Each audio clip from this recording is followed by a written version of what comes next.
Welcome to focus. అవి కబోర్డ్లా లేకపోతే కుబేరుడి కరెన్సీ బోర్డ్లా, బీరువాలా లేకపోతే నోట్ల కట్టల కొండలా, ట్రంకు పెట్టలా లేకపోతే నేలమాళిగలా, గుట్టలు గుట్టలుగా కరెన్సీ కట్టలేంటి? ఇంత డబ్బు ఎక్కడి నుంచి వచ్చింది? ఎప్పటిది? ఎక్కడికి వెళ్తోంది? ఎంపీ ధీరజ్ ప్రసాద్ సాహు ఇల్లు ఆఫీసులో పట్టుబడిన నోట్ల కట్టలను చూస్తే దేశమంతా ఇలాగే నివ్వెరపోతోంది. పెద్ద నోట్ల రద్దు తర్వాత కూడా ఇన్ని వందల కోట్లు ఒకే చోట పోగుపడ్డమేంటి? ఎవరి ధీరజ్ ప్రసాద్ సాహు? ఎందుకు ఈ స్థాయిలో పొలిటికల్ ప్రకంపనలు?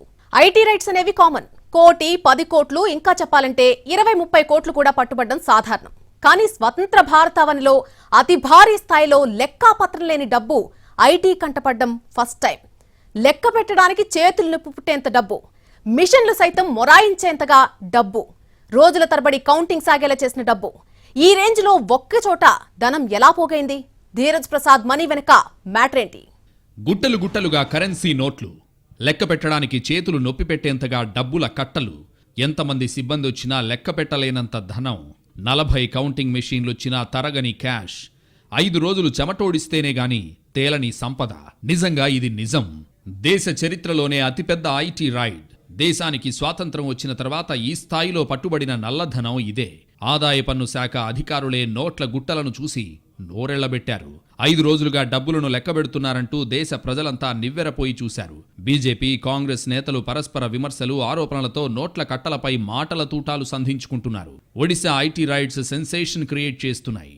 పెద్ద నోట్ల రద్దు జరిగిపోయింది, ఇక ఎవరి దగ్గర నల్లధనం పోగుపడదు అంటూ మన పాలకులు చెప్పినా చెబుతున్న మాటలు నీటి మీద రాతలేనని ఎప్పటికప్పుడు తేటతెల్లమవుతోంది. బ్లాక్ మనీని ఏ డిమానిటైజేషన్ ఆపబోదని ఒడిశా వంటి బిగ్గెస్ట్ ఐటీ రైట్స్ ఘటనలు స్పష్టం చేస్తున్నాయి. 1 కోటి 2 కోట్ల అక్రమార్జన అంటూ ఎవరైనా అధికారిని, వ్యాపారిని ఆదాయ పన్ను శాఖ అధికారులు పట్టుకోగానే పట్టుబడిన అనకొండ అంటూ హోరెత్తుతోంది. కానీ ఒడిశాలో 340 కోట్ల డబ్బును దాచాడు ఓ ప్రజాప్రతినిధి. వందల అనకొండలను తిన్న అతిపెద్ద అనకొండగా అవతరించాడు. స్వతంత్ర భారతావనిలో ఐటీ శాఖ నిర్వహించిన సింగిల్ రైడ్లో ఈ స్థాయిలో అక్రమార్జన బయటపడటం ఇదే తొలిసారి. ధీరజ్ ప్రసాద్ సాహు కాంగ్రెస్ పార్టీకి చెందిన రాజ్యసభ ఎంపీ, మద్యం వ్యాపారి, ఒడిశా కేంద్రంగా బిజినెస్ సాగిస్తున్నారు. అయితే ఐటీ రైడ్స్తో ఒక్కసారిగా ప్రసాద్ పేరు మార్మోగుతోంది. ధీరజ్ ప్రసాద్ ఫ్యామిలీ నిర్వహిస్తున్న డిస్టిలరీ కంపెనీపై ఆదాయపు పన్ను విభాగం అధికారులు ఒక్కసారిగా దాడులు నిర్వహించారు. బౌద్ధ్ డిస్టిలరీ ప్రైవేట్ లిమిటెడ్, దాని ప్రమోటర్లు, ఇతరులకు సంబంధించిన ఆఫీసులు, ఇళ్లల్లో సోదాలు చేశారు. ఎంపీ ఇంటితో పాటు ప్రమోటర్లు, బంధువుల ఇళ్లల్లో భారీగా నగదు పట్టుబడింది. పెద్ద బీరువాలు, అల్మరాల్లో, ఎవరికి అంతుచిక్కని ఏరియాల్లో గుట్టలు గుట్టలుగా 500 నోట్ల కట్టలు బయటపడ్డాయి. ఒకే చోట ఈ రేంజ్లో కరెన్సీని చూసి అధికారులు అవాక్కయ్యారు. ధీరజ్ సాహు దగ్గర పట్టుబడిన డబ్బును లెక్కబెట్టడానికి కొద్దిమంది అధికారుల వల్ల కాలేదు. దీంతో 50 మంది బ్యాంక్ అధికారులను రప్పించారు. ఈ నోట్లను లెక్కబెట్టడానికి అధికారుల చేతులు నొప్పి పెట్టాయి.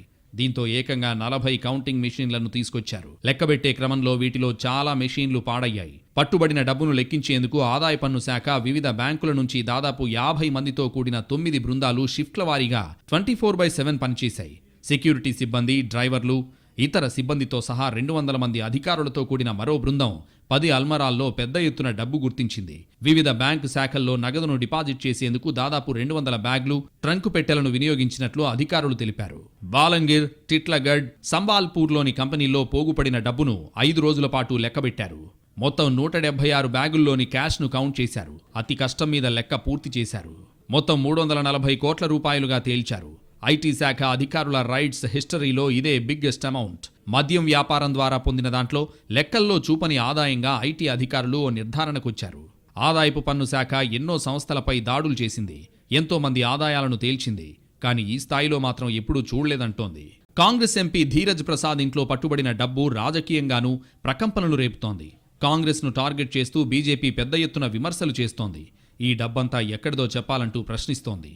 బ్లాక్ మనీకి కాంగ్రెస్ నాయకులు బ్రాండ్ అంబాసిడర్లు అంటూ కమలం నేతలు మాటల తూటాలు సంధిస్తున్నారు. కాంగ్రెస్ ఎంపీ దగ్గర దొరికిన ఇంత పెద్ద మొత్తంపై సమాధానం చెప్పాలంటూ ఇండియా కూటమి నేతలను సైతం బీజేపీ నాయకులు కార్నర్ చేస్తున్నారు. దీంతో ఈ ఐటీ రైడ్ పొలిటికల్ ప్రకంపనలు సృష్టిస్తోంది. కాంగ్రెస్ సైతం బీజేపీ ఆరోపణలకు కౌంటర్ విసురుతోంది. దీంతో రాజకీయ దుమారం రేగుతోంది. రాజకీయ పార్టీల ఆరోపణలు, ప్రత్యారోపణలను పక్కన పెడితే అసలు ఈ డబ్బంతా ఎక్కడిది? మద్యం వ్యాపారం ద్వారా సంపాదించిన దాంట్లో పన్నులు కట్టకుండా దాచిన నల్లధనమా? ఈ కోట్ల వెనుక ఇంకెవరైనా ఉన్నారా అంటూ ప్రశ్నలు దూసుకొస్తున్నాయి. ఎవరి ధీరజ్ ప్రసాద్ సాహు? కోట్ల కోట్లు ఎలా దాచగలిగాడు? పెద్ద నోట్ల రద్దు, చివరికి 2,000 రూపాయల నోట్ల విత్డ్రా తర్వాత కూడా ఇంత పకడ్బందీ వ్యవస్థలో నల్లధనాన్ని ఎలా పోగు చేశాడు? రాజకీయంగానూ ఇందుకింత సంచలనమవుతోంది. ధీరజ్ ప్రసాద్ సాహు పేరు ఇప్పుడు దేశమంతా రీసౌండ్ వినిపిస్తోంది. ఏ ఒక్కరిని కదిపినా ఎవరి ధీరజ్ సాహు అంటూ వాకబు చేస్తున్నారు. ఈ స్థాయిలో నోట్ల కట్టలను ఎలా పోగు చేశాడని ఆరా తీస్తున్నారు. ఒక్క మనిషి దగ్గర ఇంత డబ్బు ఉండడం ఎలా సాధ్యం? అతను చేస్తున్న వ్యాపారాలేంటి అంటూ అవాక్కవుతున్నారు. ధీరజ్ ప్రసాద్ సాహు మద్యం వ్యాపారి, రాజకీయ నాయకుడు కూడా. ఒడిశా నుంచి కాంగ్రెస్ రాజ్యసభ సభ్యుడు. జార్ఖండ్, ఒడిశా రాష్ట్రాల్లో మద్యం తయారీలో ఆరితేరాడు. బౌద్ధ్ డిస్టిలరీస్ పేరిట బిజినెస్ చేస్తున్నాడు. దేశంలోని వివిధ ప్రాంతాలకు ఈయన మద్యం సరఫరా చేస్తుంటాడు. డిస్టిలరీ కంపెనీలతో పాటు మరికొన్ని వ్యాపారాలు కూడా ఉన్నాయంటున్నారు. అయితే ఆదాయ లెక్కల్లో అనుమానంతో ఐటీ శాఖ అధికారులు ఆయన ఇళ్లు, కార్యాలయాలపై దాడులు చేశారు. ఈ నెల 6 నుంచి ధీరజ్ ప్రసాద్ సాహు ఇంట్లో, కార్యాలయాల్లో రైడ్స్ నిర్వహించారు. 500 రూపాయల నోట్లను బీరువాల్లో కుక్కి మరీ పేర్చడం చూసి అధికారులు షాక్ అయ్యారు. వీటికి లెక్కాపత్రం లేదు, ఎక్కడి నుంచి ఆదాయం వచ్చిందో చెప్పడం లేదు, ఎందుకు ఇంతలా దాచాడని విచారణ చేశారు. కేవలం పన్నుకు ఎగనామం పెట్టడానికే గుట్టలుగా కట్టలు దాచాడని అనుమానించారు. కాంగ్రెస్ రాజ్యసభ సభ్యుడైన ధీరజ్ మద్యం వ్యాపారంతో కోట్లకు పడగలెత్తాడు. ఆయన ఇంట్లో బీరువాల నిండా కరెన్సీ కట్టలే. డబ్బులు లెక్కించలేక కౌంటింగ్ మెషీన్లు కూడా మొరాయించాయి. 5 రోజులు లెక్కిస్తేనే గాని ఎంత పెద్ద మొత్తంలో కుక్కి దాచాడో ఐటీ శాఖ అధికారులకు అర్థం కాలేదు. కబోర్డ్స్ నిండా నోట్ల కట్టలనే దాచాడు. 8 నుండి 10 కబోర్డ్ల వరకు 230 కోట్లు స్వాధీనం చేసుకున్నారు అధికారులు. అది కబోర్డా, కుబేరుడి నిధా అంటూ నోరెళ్లబెట్టారు. మొత్తం 340 కోట్ల రూపాయలను స్వాధీనం చేసుకున్నారు. భారీ స్థాయిలో ఆభరణాలను కూడా స్వాధీనం చేసుకున్నారు. కాంగ్రెస్ ఎంపీ ధీరజ్ సాహుకు సంబంధించిన ఆఫీస్, నివాస ప్రాంగణాల్లో భారీగా డబ్బు పట్టుబడ్డంతో ఆ పార్టీపై రాహుల్ గాంధీ టార్గెట్గా బీజేపీ నేతలు తీవ్ర విమర్శలు చేస్తున్నారు. రాహుల్ గాంధీతో ధీరజ్ సాహు ఉన్న వీడియోని ఎక్స్లో పోస్ట్ చేసి ప్రశ్నలు సంధిస్తున్నారు. ధీరజ్ ఇంట దొరికిన డబ్బుకు కాంగ్రెస్కు సంబంధం ఏంటి అని ప్రశ్నిస్తున్నారు. ఐటీ దాడులపై ప్రధాని మోడీ కూడా విమర్శనాత్మకంగా ఎక్స్లో ట్వీట్ చేశారు. ఢిల్లీలో ఏఐసీసీ ఆఫీస్ దగ్గర కూడా బీజేపీ శ్రేణులు ఆందోళనకు దిగాయి. ధీరజ్ సాహు ఇంట్లో భారీగా అవినీతి సొమ్ము బయటపడడంపై కాంగ్రెస్ పార్టీ స్పందించాలని డిమాండ్ చేస్తున్నారు. కాంగ్రెస్ ఎంపీ ధీరజ్ సాహు కంపెనీలో 340 కోట్ల రూపాయలకు పైగా నగదు బయటపడడంపై కేంద్ర హోంమంత్రి అమిత్ షా విమర్శలు గుప్పించారు. స్వాతంత్రం వచ్చిన తర్వాత ఓ ఎంపీ ఇంట్లో ఇంత పెద్ద మొత్తంలో నగదు పట్టుబడిన దాఖలాలు లేవన్నారు. దీనిపై ఇండియా కూటమి స్పందించకపోవడంపై ఆయన మండిపడ్డారు. కాంగ్రెస్ స్వభావంలోనే అవినీతి ఉందంటూ విమర్శించారు. నల్లధనం కాంగ్రెస్ అవినీతికి ప్రత్యక్ష నిదర్శనమన్నారు కేంద్ర మంత్రి మీనాక్షి లేఖి. ఈ అవినీతి కేసులో చాలా పగడ్బందీగా వ్యవహరించామన్నారు. సాహు గాంధీ కుటుంబానికి చాలా దగ్గరి వ్యక్తి అని ఆరోపించారు మీనాక్షి లేఖి. ధీరజ్ సాహు ఇంట్లో దొరికిన అవినీతి సొమ్ముపై కాంగ్రెస్ సమాధానం చెప్పాలన్నారు మరో కేంద్ర మంత్రి స్మృతి ఇరానీ. కాంగ్రెస్ ఎంపీ ధీరజ్ సాహు ఇంట్లో పట్టుబడ్డ డబ్బును లెక్కించడానికి కౌంటింగ్ మిషన్స్ సరిపోలేదన్నారు కేంద్ర మంత్రి కిషన్ రెడ్డి.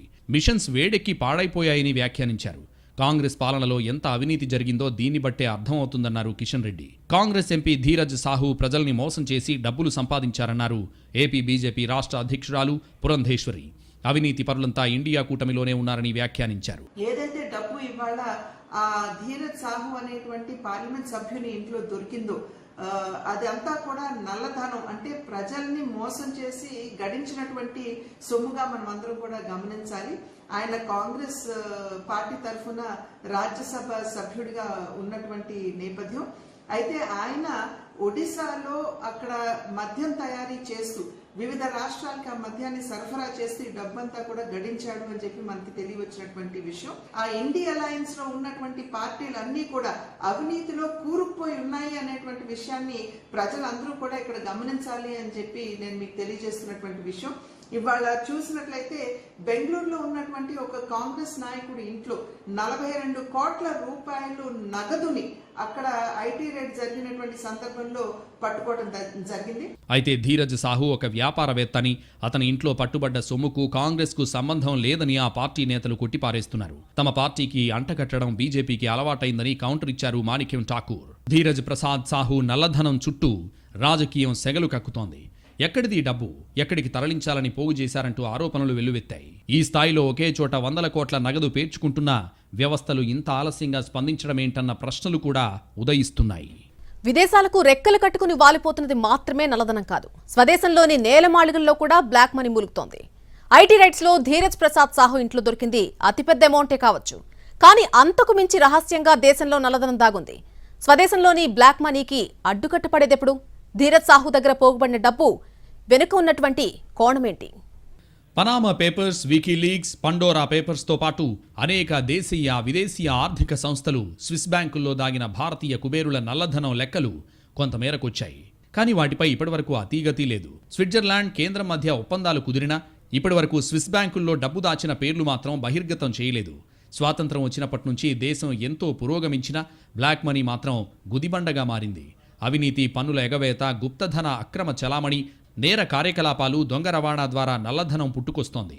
కొనుగోళ్లకు బిల్లులు ఇవ్వకపోవడం ద్వారా వ్యాపారులు నల్లధన సృష్టికి కారకులవుతున్నారు. బంగారం అక్రమ దిగుమతులు, స్థిరాస్తి రంగంలో విలువలను తక్కువ చేసి చూపడం నల్లధన వ్యాప్తికి తోడ్పడుతున్నాయి. బ్యాంకులతో పని లేకుండా హవాలా మార్గంలో డబ్బు చేతులు మారడం, బోగస్ కంపెనీల పేరిట వ్యాపార సంస్థలు లావాదేవీలు జరపడము నల్లధన జాడ్యానికి ముఖ్య కారణాలే. విదేశీయులు ఎలాంటి పన్నులు చెల్లించకుండానే బ్యాంకు ఖాతాలు తెరిచి లావాదేవీలు జరపడానికి కొన్ని దేశాలు అనుమతించడం నల్లధనం సులువుగా సరిహద్దులు దాటడానికి దోహదం చేస్తోంది. భారత్లో నల్లధన పరిణామంపై ఎప్పటికప్పుడు అంచనాలు వెలువడుతుంటాయి.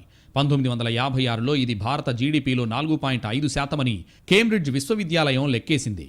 1980-83 మధ్య ఇది 18 నుంచి 21% పెరిగిందని అంచనా. 1951లో దేశ జీడీపీలో కేవలం 2% ఉన్న నల్లధనం 2012 కల్లా 62% పెరిగిందని లెక్కగట్టారు. 2012లో భారత్లో మొత్తం నల్లధన పరిమాణం 63 లక్షల కోట్లని ఆయన అధ్యయనం నిగ్గు తేల్చింది. పన్నుల నుంచి మినహాయింపునిచ్చే ఇతర దేశాల్లో భారతీయులు అక్రమంగా $50,000 కోట్ల దాచుకున్నారని, మరే దేశాల వారు ఇంత భారీ మొత్తంలో గుప్తధనాన్ని నిల్వ చేయలేదని తేలింది. ప్రస్తుతం స్విట్జర్లాండ్ తదితర దేశాల బ్యాంకుల్లో భారతీయుల చట్టవిరుద్ధ ధన పరిమాణం $1.5 కోట్ల చేరింది. 1991 ఆర్థిక సంస్కరణల తర్వాత భారత్లో నల్లధనం తగ్గిపోతుందన్న ఆశలు వ్యక్తమైనా అవి అడియాసలయ్యాయి.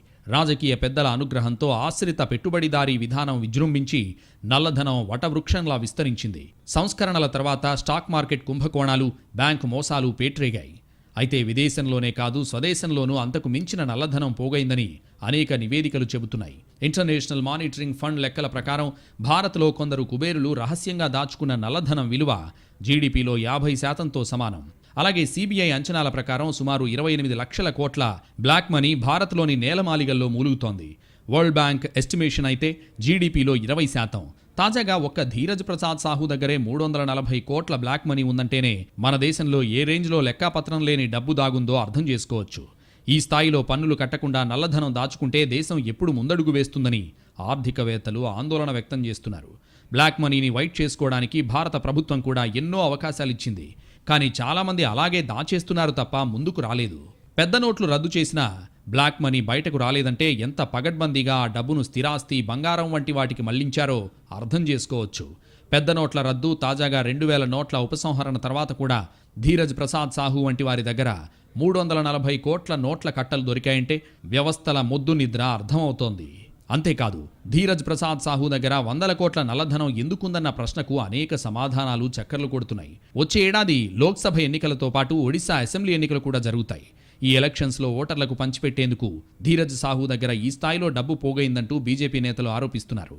ఈ కోట్ల రూపాయల వెనక ఉన్న అసలు వ్యక్తులెవరో తేలాలని కూడా డిమాండ్ చేస్తున్నారు.